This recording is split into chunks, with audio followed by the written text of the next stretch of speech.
Hi, welcome to Essential IT and Security Skills. I'm Charles Redmond, Master Trainer, here to guide you through the essentials that you are going to need to land the job that you are looking for.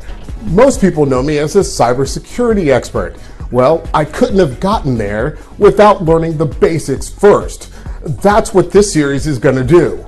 And then we'll move on in some later series with some more advanced concepts and techniques. But remember, it all starts with the basics. It starts right here. In this section, we'll describe the different types of wireless network attacks, list the vulnerabilities of the IEEE 802.11 security, and explain the solutions for securing a wireless network.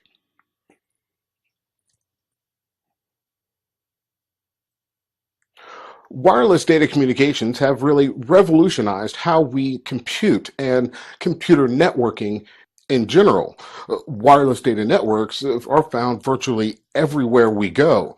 This makes wireless networks the target for many attacks. Early wireless networking standards had a lot of vulnerabilities. Over the years, they have become more secure, and we'll discuss some of those standards later.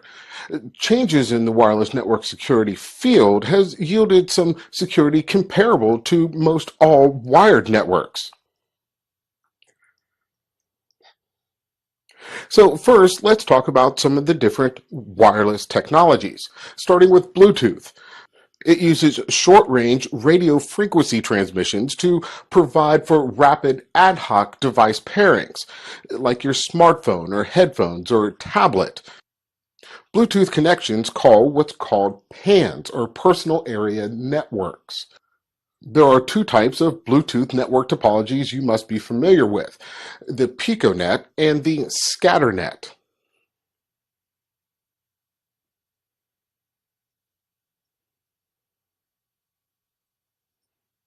The Piconet is established when two Bluetooth devices come within range of each other. One device, we call that the master, controls all wireless traffic. The other device, which is the slave, takes the commands. The active slaves can send transmissions, and part slaves are connected but not actively participating.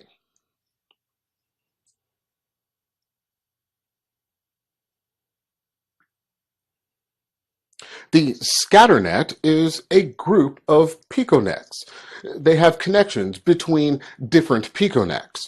Now, some of the attacks on Scatternets and Piconets start with bluejacking. It's an attack that sends unsolicited messages to Bluetooth-enabled devices, like text messages, images, or even sound files. They're considered more annoying, really, than harmful because no data is actually stolen or removed from the device.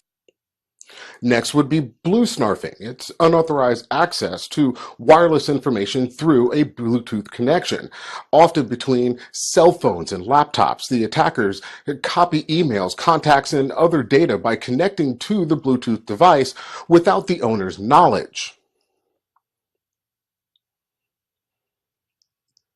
Next, we'll take a look at some of the wireless standards, starting with who is the IEEE, the Institute of Electronical and Electronics Engineers, the most influential organization for computer networking and wireless communications dating back to 1884.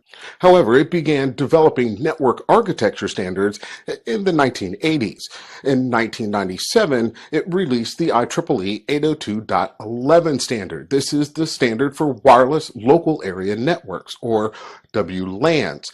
Higher speeds have been added starting in 1999 with the introduction of the 802.11b standard.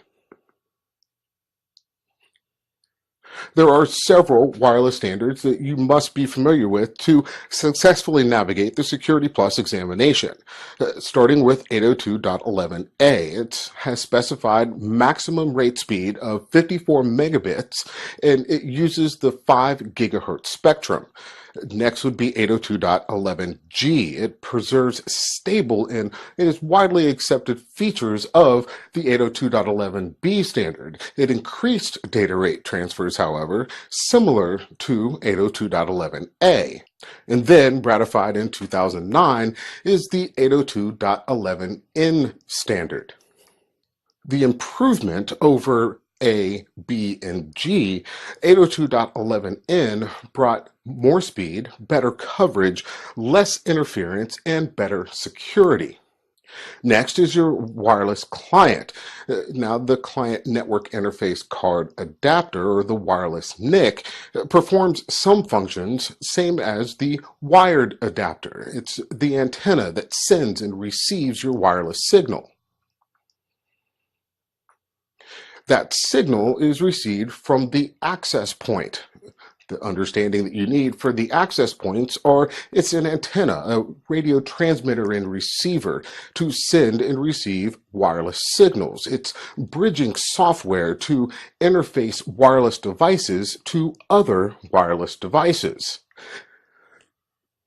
The access point acts as the base station, if you will, for wireless networks.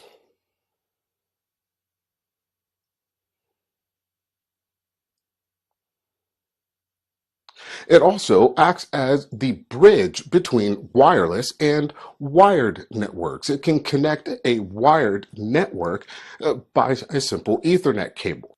You also have autonomous access points. They're separate from other network devices and access points. They have necessary intelligence for wireless authentication, encryption, and management. Next are wireless broadband routers, a single hardware device containing the access point itself, the firewall, router, and DHCP server. This is what you're most familiar with, usually in your homes. Wireless networks have been vulnerable to targeted network attacks because they're not restricted to a cable. It's hard to secure air. Types of wireless LAN attacks are discovering the network, attacks through the RF spectrum itself, and attacks involving access points. First, the basic vulnerability of the wireless LAN is being able to see it or discover it. It's one of the first steps in an attack is to be able to discover the presence of the network itself. All access points do what's called beaconing. It's the wireless devices that scan for these beacon frames. It's done by an activity called war driving. It's a process of passive discovery of wireless networks and their locations.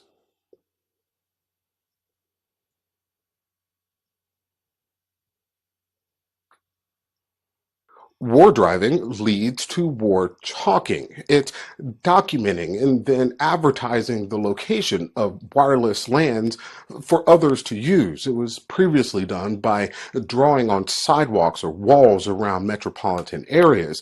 Today, however, the locations are posted on websites.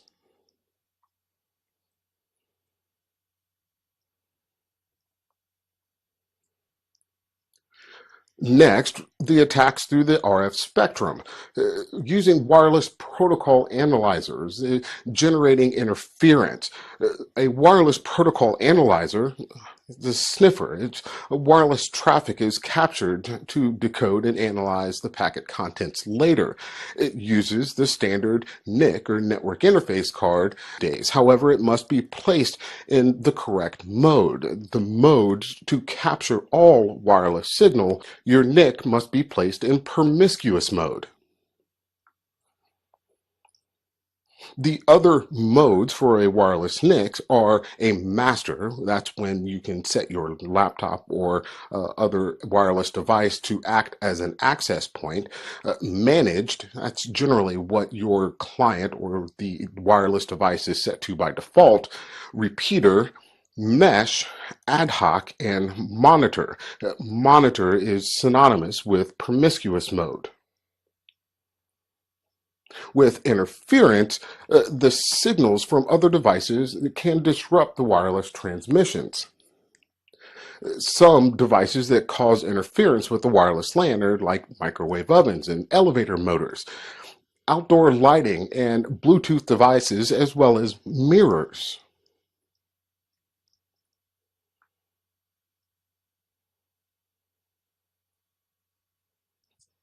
Some of the attacks using access points are rogue access points and evil twins. A rogue access point is simply an unauthorized access point that allows an attacker to bypass network security configurations. It may be set up behind your corporate infrastructure, behind the firewall, opening the network to other types of attacks.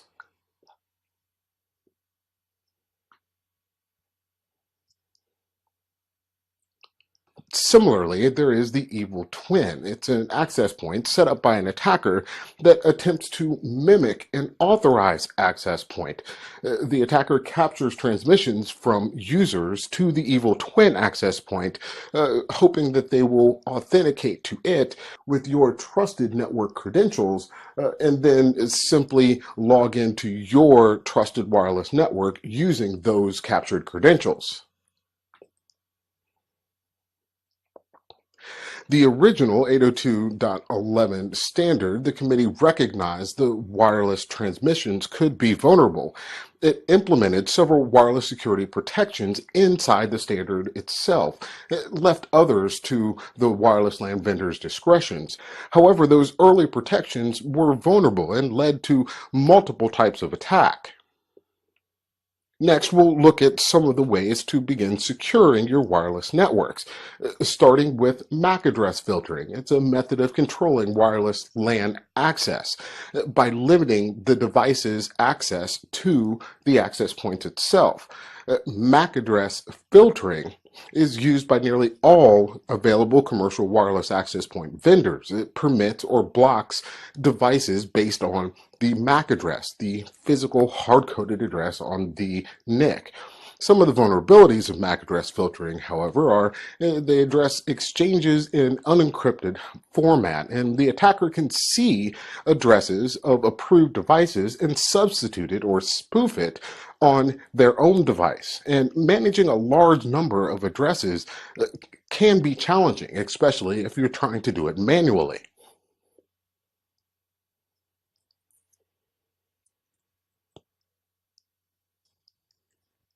Next would be the SSID Broadcast. Each device must be authenticated prior to connecting to the wireless LAN. The open system authentication, where devices discover wireless networks and send associated request frames to the access point. That frame carries the SSID, or the Service Set Identifier. It's a user-supplied network name and can be an alphanumeric string from 2 all the way up to 32 characters. Access points compare the SSID with the actual SSID of the network. If the two match, the wireless device is then authenticated.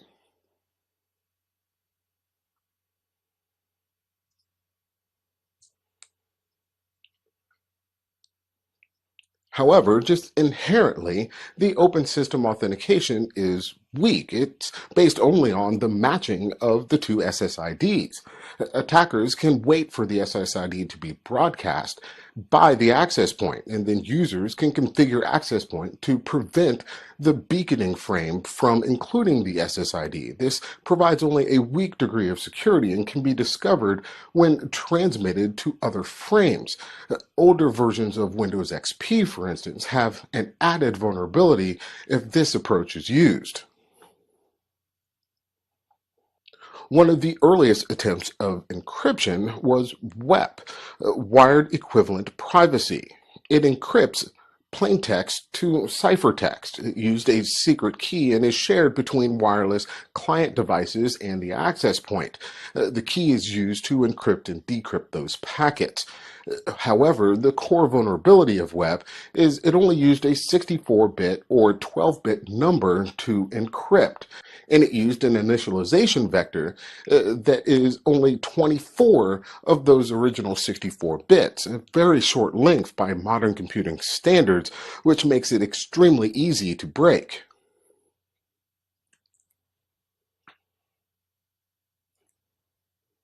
WEP, in its early deploy, violated the cardinal rule of cryptography, which is avoid a detectable pattern. Attackers can see the duplication when the IVs start repeating. The keystream attack, or IV attack, attackers identify two packets derived from the same initialization vector. It uses the XOR function to discover the plain text.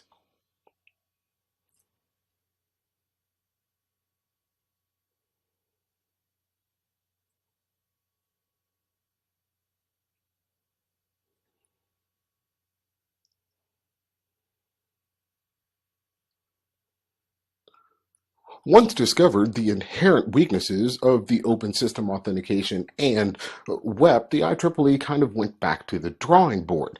It came back with a unified approach to wireless LAN security being needed. The IEEE and the Wi-Fi Alliance began developing some security solutions.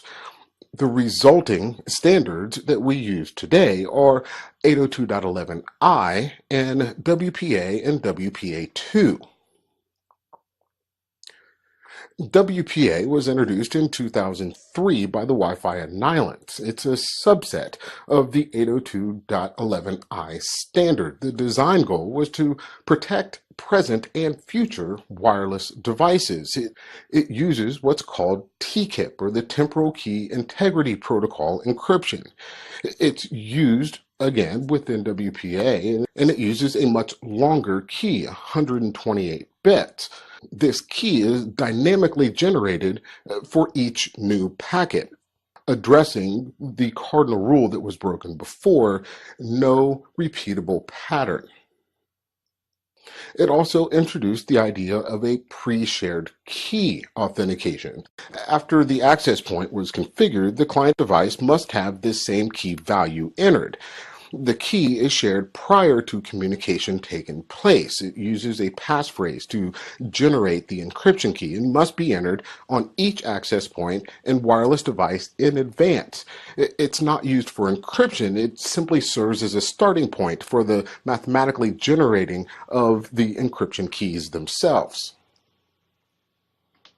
However, the first attempt with WPA still had some vulnerabilities, mainly key management. The key sharing is done manually without security protection, so keys must be changed on a regular basis and keys must be disclosed to guest users.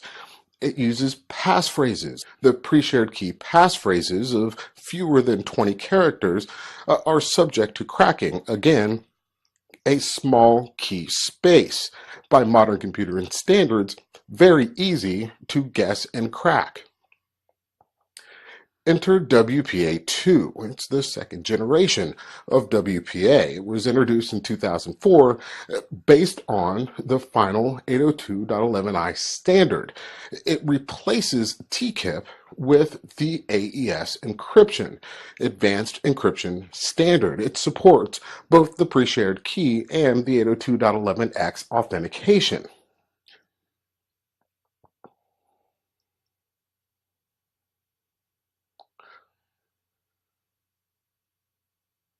With AES CCMP encryption, it is the encryption protocol standard for WPA2.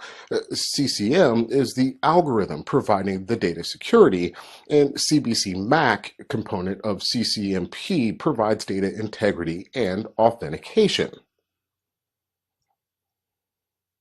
It uses AES encryption and decryption. It should be performed in hardware because its computationally intensive nature.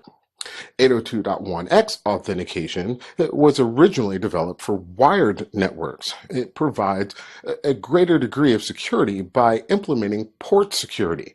It blocks all traffic on a port-by-port basis until the client is fully authenticated.